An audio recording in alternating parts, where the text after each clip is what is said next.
Everybody, I know this is kind of short notice, but here is my... Damn it! One sec. Hey, sorry about that. Here is my review of the newest episode of Doctor Who called The Angels Take Manhattan. Oh, sorry, no. The Power of Three.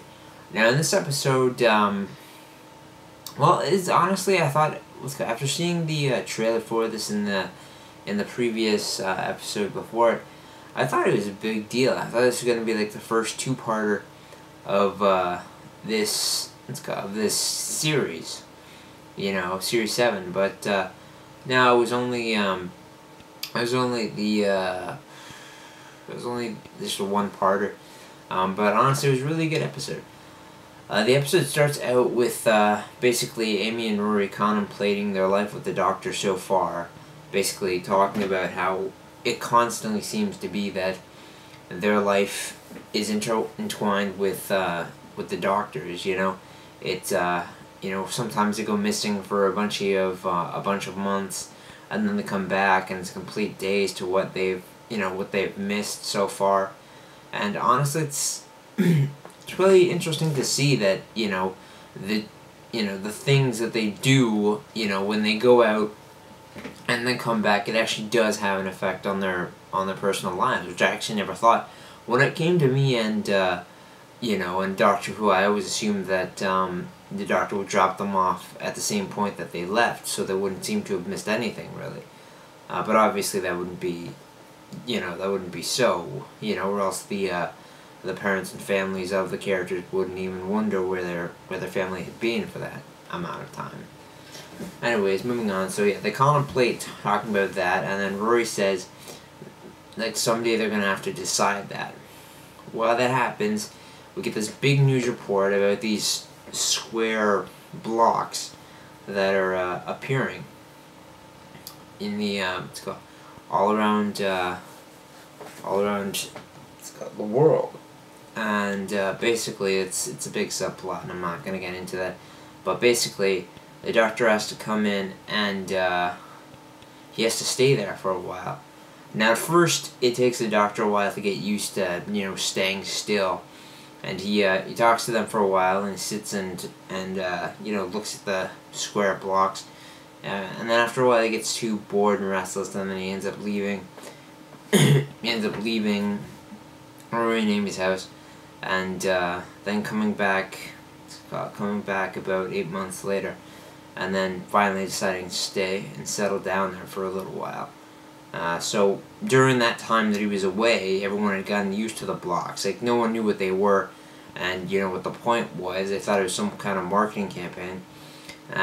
So everyone just gradually got used to them being there and stopped noticing that it was weird that a bunch of blocks came down from somewhere. In the midst of this, we find the real main plot, in which the blocks were never there for any specific reason, but just to, to hurt the people. I'm not going to get into that because that's another evasive subplot. Anyway, the Doctor ends up getting back, coming. He figures out the plan. He figures out how he's doing it. He goes to the ship, and let's just say he saved the day. Sorry if I'm being a little too non-specific with this stuff, but with these reviews I'm trying to place a little hand of discrepancy, so if you haven't seen the episode yourselves, I don't want to ruin anything for you.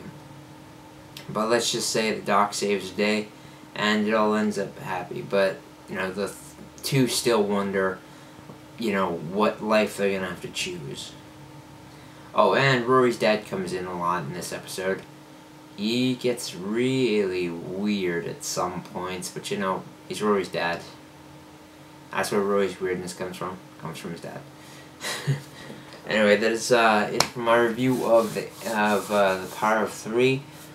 Keep your eyes open for the next episode. Yeah, the next episode review. I'm really sorry this is coming up on late. This is coming up on Tuesday, the 28th. My bad. No, the 28th. It's not the 20th, it's the 25th, sorry. Yeah. But, since the next episode that's coming out will be the last episode that has Rory and Amy, or Karen Gillan and Arthur Darvill. You know, it's gonna be, I'm gonna have like a whole special thing. Maybe I'll dress up or something, and I'll do a live review as the episode is coming. Actually, you know what? I think I just might do that. It's, you know, it's an end of a generation. You know, I started watching the series when you know, at the start of series 5, right when the new Doctor came in, Matt Smith. He's my favorite Doctor because I started watching at that specific point. You know, so I was stuck with him throughout, you know, 2 seasons so far, and then we're going into the last season, or into the 3rd, with him as the Doctor. But, you know, that's why, you know, I sort of feel a connection to this Doctor specifically, even if, you know, other Doctors before him may have been considered better or worse. Matt Smith is my favorite. So, anyways, yeah, be prepared for the final Doctor Who episode review with Rory and Amy. It sucks, but we'll see what happens.